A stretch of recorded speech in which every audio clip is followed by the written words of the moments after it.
My name is Andy Berg. I served with the Veterans for Diversity in the VFW. My name is Sarah Garnett.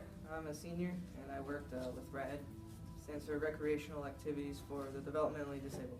Hi, my name is Cindy Parvani. I'm a junior and my major is pre-med and I volunteered at the ARC of Racine County. My name is Dawn Kaiser. I'm a senior.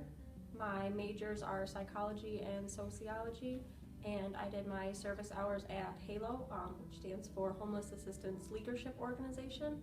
It's a homeless shelter that also provides individual case management for the residents. My project, I wrote letters to all 132 state legislators asking them to discontinue the taxing of military pay. I worked in their bowling league. They offer various recreational activities, and this is one in particular that I worked in. I mainly checked people in the beginnings of the sessions, and then I would walk up and down the lanes to make sure everything was going all right, helping people when they needed it, and providing encouragement at all times. When I was at the ARC of Racine County, I worked with the students who are currently in high school stage, working with them, to see what their goals in life are, what they want to do, where they see themselves after they graduate.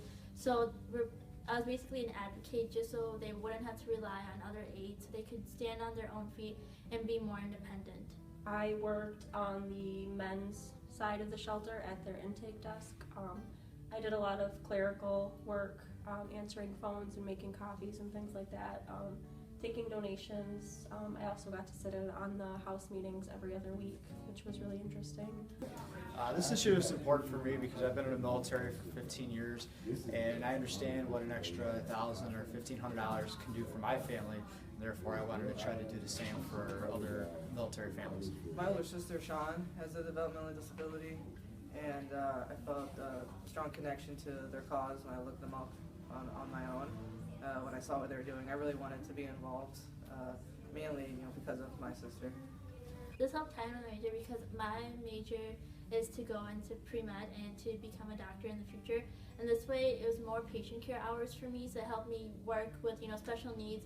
So when I do become a doctor, when I'm working with people who have special needs or disabilities, I know how to connect with them and how to work with them in certain ways. Through this and my other CBL classes, I've really learned that it ties in. Like, you learn when you go out and do the work in the community, it can tie back to the classes that you're taking. And I'd always, before I'd started doing the certificate or anything, I always kind of thought it was like, oh, well, whatever, it's something that a lot of people do, but it's really just not for me. But as soon as I started doing it, I feel like I understand things a lot better when there is that community-based learning aspect to it, and you're doing things out where it's not just in the classroom, where you can actually apply it in the real world. In my Parkside career, just being able to put a project together A to Z is going to be beneficial for graduation requirements.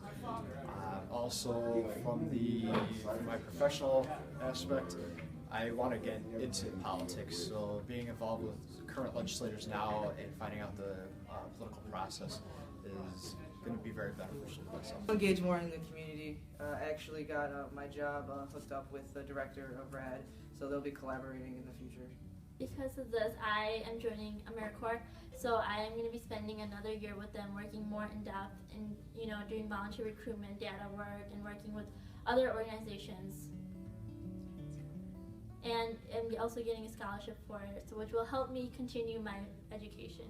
My CBL work at Parkside has kind of helped to sort of clarify my future plans. I'm still not entirely sure what I'm doing, but I know as of right now I'm planning to apply for the Teach for America program and teach students in low-income areas, and I think a lot of that has been affected by the work that I've done at Parkside with the CBL certificate and everything.